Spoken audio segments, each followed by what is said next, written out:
پہلے بھی میں نے سنایا تھا امام شافعی رحمۃ اللہ علیہ سے جب کوئی شخص سوال کرتا تھا تو چند لمحے توقف فرمایا کرتے تھے.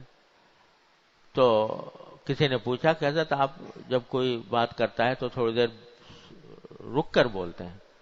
تو آپ نے فرمایا کہ میں اپنے آپ کو اس وقت جب وہ وقفہ ہوتا ہے تو اپنے آپ کو جہنم اور دوزخ اور جنت پر پیش کرتا ہوں کہ یہ جو جواب جو ہے یہ مجھے جنت کی طرف لے جائے گا یا جہنم کی طرف لے جائے گا. پھر جب مجھے یقین ہوتا ہے کہ جہنم کی طرف لے جانے والا نہیں ہے تو پھر میں جواب دیتا ہوں. ہمارے حضرت حکیم الامت قدس اللہ تعالیٰ سرہ فرماتے ہیں الحمدللہ کبھی تخلف نہیں ہوتا کہ جب کوئی شخص کوئی بات پوچھتا ہے تو فوراً اللہ تبارک و تعالیٰ کی طرف رجوع کر کے اللہ تعالیٰ سے دعا کرتا ہوں کہ یا اللہ پتہ نہیں یہ کیا سوال کر لے گا تو اس کا صحیح جواب میرے دل میں ڈال دیجئے. تو رجوع اللہ کی جس کو توفیق ہوتی ہے پھر اللہ تعالیٰ کی طرف سے اس کی حفاظت بھی ہوتی ہے.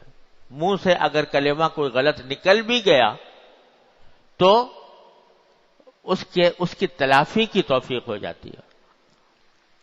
میں نے اپنے حضرت ہی سے سنا کہ ایک مرتبہ حضرت حکیم الامت قدس اللہ تعالیٰ سرہ وعظ فرما رہے تھے اور حضرت کے وعظ بھی الہامی قسم کے ہوتے تھے، یعنی عین وعظ کے دوران کوئی بات قلب پر وارد ہوتی تھی وہ بیان فرما دیا کرتے تھے.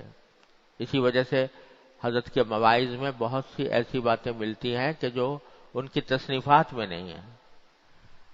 قرآن کریم کی جب آیتوں کی تفسیر فرماتے ہیں مواعظ میں تو بعض اوقات ایسی باتیں اس کے اندر ہیں کہ خود جو حضرت کی تفسیر ہے خود باقاعدہ باضابطہ تفسیر ہے بیان قرآن اس میں بھی نہیں ہے، لیکن عین اس وقت میں قلب پر کوئی بات اللہ تعالیٰ کی طرف سے وارد ہوتی وہ بیان فرماتے تھے. تو ایک ایسا ہی موقع پر حضرت کے دل میں کوئی بات آئی تو حضرت نے لوگوں سے کہا کہ اب میں آپ سے ایک ایسی بات کہتا ہوں کہ جو آپ مجھی سے سنیے گا. میں تحدیث نعمت کے طور پر کہتا ہوں. تحدیث نعمت کے معنی یہ ہے کہ اللہ تعالیٰ نے جو مجھے نعمت عطا فرمائی قرآن کریم میں کہ اما بنعمت ربی کا فحدث، جو نعمت اللہ نے عطا فرمائی اس کا بیان کرنا بھی اچھی بات ہے لوگوں کے سامنے کہ اللہ تعالیٰ کا شکر ادا کرتے ہوئے کہ اللہ نے مجھے نعمت عطا فرمائی. تو فرمایا تحدیث نعمت کے طور پر کہتا ہوں کہ یہ بات آپ مجھے سے سنیے گا، کہیں اور سننے میں نہیں آئے گی. یہ جملہ کہہ دیا. بس جملہ کا کہتے ہی تھوڑی دیر کے لیے رکے اور پھر فرمایا کہ استغفر اللہ. میں نے کیا جملہ کہہ دیا؟ یہ تو تحدیث نعمت نہیں ہے، یہ تو تعلی ہے. بھرے مجمع میں فرما رہے ہیں کہ یہ جو میں نے کہہ دیا کہ آپ مجھے سے سنیے گا کہیں اور نہیں سنیں گے یہ بات، یہ تو ایک بڑائی کی بات میں نے کہہ دی. میں اللہ تعالیٰ کے حضور معافی مانگتا ہوں، استغفار کرتا ہوں اس کے اوپر. اور یہ تحدیث نعمت کا میں نے لفظ تو تحدیث نعمت کا استعمال کیا لیکن حقیقت میں بڑائی اپنی بیان کر دی. یہ اتنا بڑا مجھ سے غلطی ہو گئی. بھرے مجمع میں اس کا اعتراف فرمایا.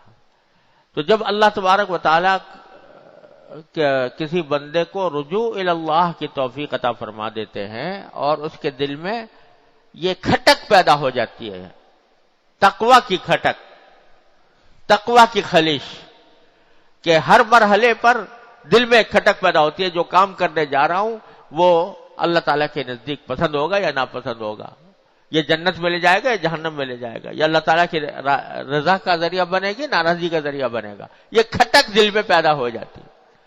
تو جب یہ کھٹک پیدا ہو جاتی ہے تو پھر اللہ تعالیٰ کی طرف سے مدد بھی ہوتی ہے. اگر اول تو ایسی صورت میں گناہ کا ارتکاب بھی کم ہوتا ہے یا نہیں ہوتا، اور اگر ہوتا بھی ہے تو فوراً اس کی تلافی کی اور اس سے توبہ کی توفیق ہو جاتی ہے اللہ تبارک و تعالیٰ. تو اصل بات وہی ہے جو بار بار عرض کرتا رہتا ہوں کہ اللہ تبارک و تعالیٰ اپنے فضل و کرم سے اپنے ساتھ تعلق قوی عطا فرمائیں اور رجوع اپنی طرف رجوع ہونے کی توفیق عطا فرمائیں کہ اللہ تبارک و تعالیٰ کے ذکر و فکر سے دل آباد رہے. تو اس کے نتیجے میں اللہ تبارک و تعالیٰ یہ توفیق بھی عطا فرما دیتے ہیں کہ کھٹک پیدا ہو جاتی ہے. جو بات کہہ رہا ہوں یا جو کام کر رہا ہوں وہ اللہ تعالیٰ کے لیے رضا کے مطابق ہے یا اس کے خلاف ہے، یہ کھٹک پیدا ہو جاتی ہے، اسی کا نام تقویٰ ہے۔ اور اللہ تبارک و تعالیٰ پھر قدم قدم پر اپنی توفیق اور نصرت سے بھی نوازتے ہیں۔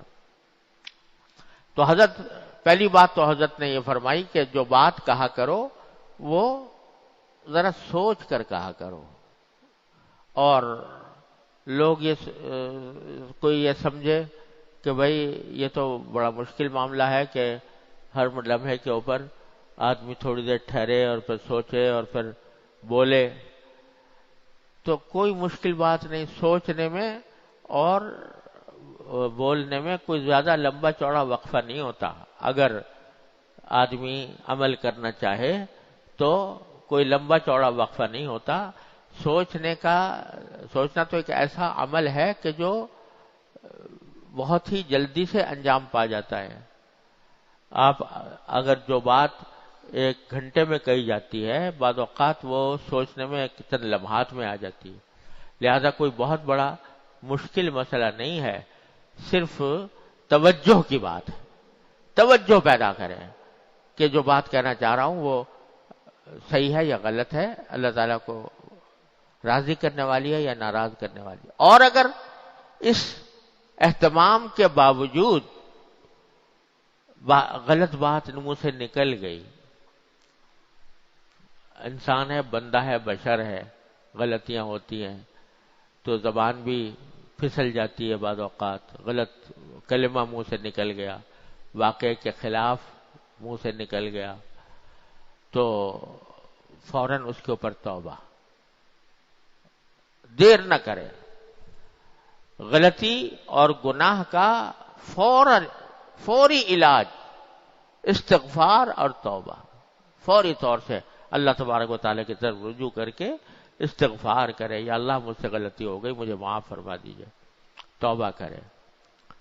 اور پھر حضرت فرماتے ہیں کہ اگر وہ غلطی ایسی ہے کہ دوسروں کے حقوق سے متعلق ہے، مثلا کسی کی غیبت کی ہے، کسی کی چغلی کھائی ہے،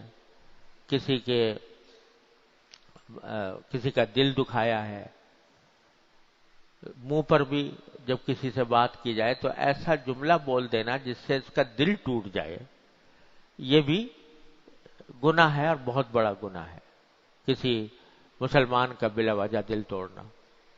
تو ایسی اگر کبھی کوئی بات ہوئی ہے جس سے دوسرے کا حق پامال ہوا ہے، تو صرف زبان سے توبہ کر لینا اور استغفار کر لینا بھی کافی نہیں ہے، بلکہ اس سے معافی مانگنی چاہیے، اس آدمی سے۔